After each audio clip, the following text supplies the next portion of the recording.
We sought a future free from AI. Wars had been fought over it. People had died fighting it. We had won, but was it a victory? All but a few of us were either permanently plugged in or wholly dependent on the overmined AI. We sought escape from the system that bound us. The PDE had provided that opportunity. 80,000 of us were now traveling to a new galaxy to begin anew. We knew there were habitable worlds out there similar to Earth. We had seen the reports.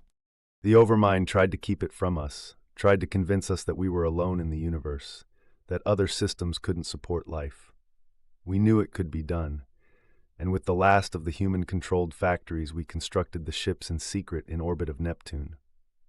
The AI didn't venture that far out. It deemed Neptune and its moons not worth the effort. But we knew how to build.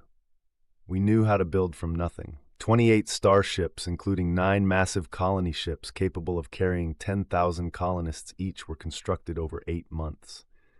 We rushed it. Our planetary defense ships had limited firepower, and our sole battleship lacked the shield generators. At the same time, a massive warp gate was being constructed in orbit of Centauri Prime. The AI thought it was just another gate. We smuggled in supplies under its nose. The Overmind was building something big. We had to go, and we had to go now. We gathered the fleet in orbit of Centauri Prime. We took everything. It was all or nothing. We would not go back. We were ready to go. We activated the gate. The warp gate shimmered into existence ahead of us. Just as the CEO of the PDE ordered us forward, 8 stealth ships appeared out of nowhere, destroying our lead cruiser before we could get a shot in. 2 stealth cruisers then proceeded through the gate before us as the other 6 pounced on our sole battleship. It opened fire, destroying one of the stealth ships, but before it could turn its guns to the other ships, they all fired at once, exploded in a ball of fire. Our destroyers returned fire, destroying 1 outright and disabling 2 others. The remaining 3 stealth ships then proceeded through the warp gate, but not before launching a torpedo towards one of the colony ships. We tried to intercept it, but it followed a winding path impossible to predict, and it impacted the main engine of the colony ship. A massive explosion tore the rear half of the ship clean off, and 3 agonizing seconds later, a massive fireball engulfed the remaining part of the ship. We hesitated then. Some of us wanted to go through, but at least 5 stealth ships would be lying in wait. It was then that our chief scientist spoke up. We could go to an entirely new galaxy. The gate would send us there, but it would be a one-way trip. A new gate would have to be built on the other side. The decision was made. We would go through and destroy the gate behind us. Upon arrival, the PDE scouted the new galaxy. For 6 long months, we hung in orbit of a dead star. When they returned, the news was grim.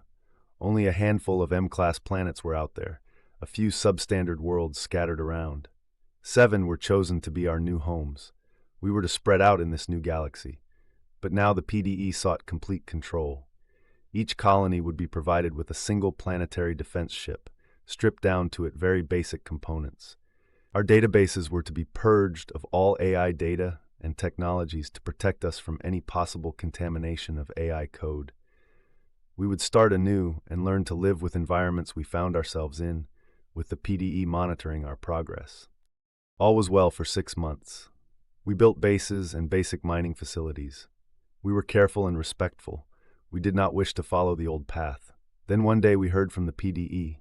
Something had happened on Earth. The PDE lost contact with all of colonies in the Milky Way. They left to investigate. None returned.